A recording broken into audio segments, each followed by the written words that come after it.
Hi, Gardener Nicole with the Sylvia Center, and our chickens have gotten another letter. This letter and wonderful pictures come from Evan, who is 3 years old. He has colored in these beautiful pictures of eggs and a beautiful picture of a chicken. Evan, thank you so much for sending along those beautiful pictures. The chickens really love them and we'll be sure to hang them up. Evan also writes, "Hi, happy birthday hens. Thank you for climbing trees. Where do you sleep? Can you fly? Who is your best friend? Love, Evan, age 3. Well, Evan, thanks for all these wonderful questions. I don't actually know when our hens' birthdays are, but they do have some exciting news. They've joined a much younger flock of chickens.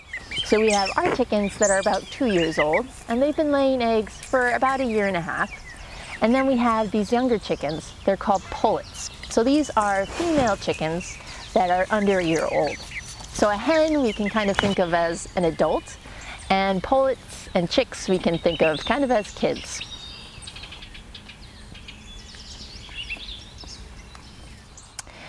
Since they've joined this younger flock, they have a new home to sleep in. So that's where we are right now. There's a lot of tree cover, which keeps them nice in the shade, and they have a new coop to sleep in with nice straw to make nests in. Now, can chickens fly, and do they climb trees? Well, most chickens that are on farms, they're called domesticated chickens, they don't have the ability to fly anymore. But chickens are birds and they do have wings, so they can kind of flap them and jump to a height maybe like 3 feet. So if there's a low-hanging branch on a tree, they might actually be able to jump and fly up to that branch. But as far as climbing to the top of the tree, I don't think our chickens can do that. Can you climb trees, Evan? And your last question, who is your best friend? Well, our chickens really like anyone that comes to visit them. 1, they think they're going to get food, and 2, they don't mind being held.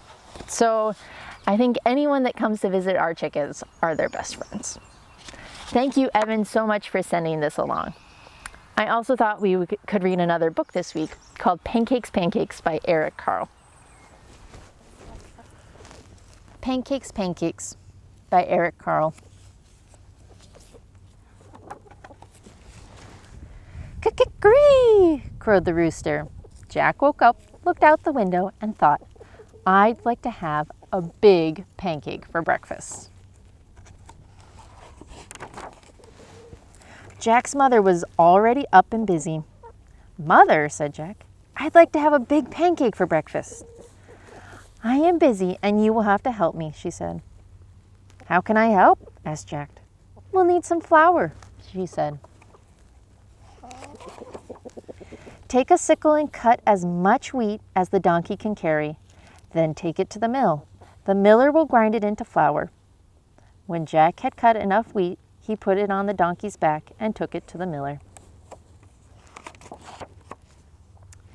"Can you grind this wheat for me?" he asked. "I need it for a big pancake." "First, we must separate the grain from the chaff," said the miller. He gave Jack a flail and spread the wheat onto the ground. The miller took another flail and began to beat the wheat with it. Jack helped with the threshing, and soon there was a big pile of straw and chaff and a small pile of grain.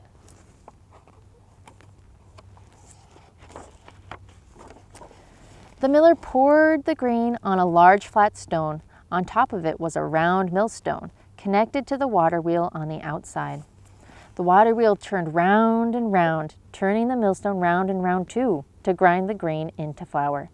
At last, the miller handed Jack a bag of flour.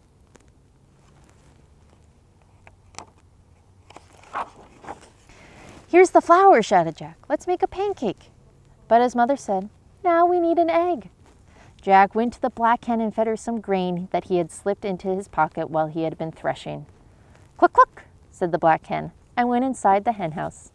Then she said, "Cluck, cluck," once more, and laid an egg. "Here's an egg," shouted Jack. "Let's make a pancake." But his mother said, Now we need some milk. Jack went to the spotted cow and began to milk her. Moo! Moo! Said the spotted cow as the milk squirted into the pail. Here's the milk, shouted Jack. Let's make a pancake. But his mother said, we need some butter. Jack got the butter churn and held it between his knees. His mother scooped the cream from the top of the milk and put it into the butter churn. Jack pushed the churn handle up and down, up and down. Finally, the cream turned into butter. Here's the butter, shouted Jack. Let's make a pancake. But his mother said, we need to build a fire. Jack went to the woodshed and brought some firewood. Here's the firewood, shouted Jack. Let's make a pancake.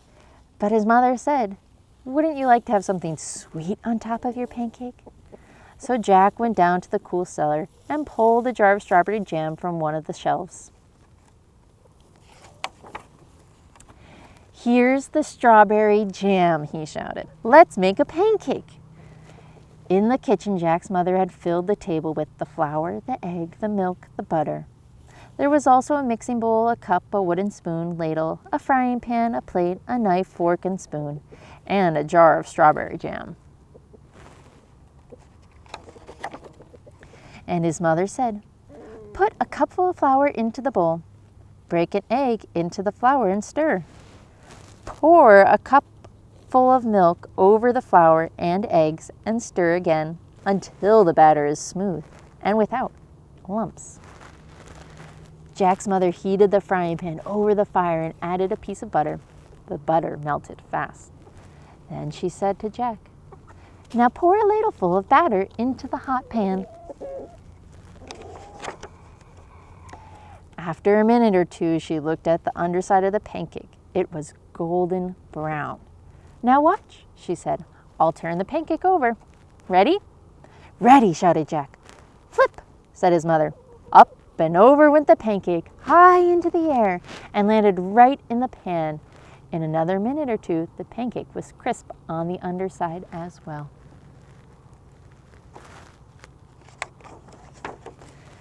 Then she slipped the pancake from the frying pan onto the plate and spread some strawberry jam on it.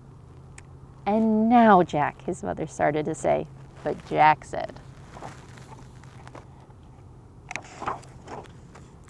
oh, Mama, I know what to do now.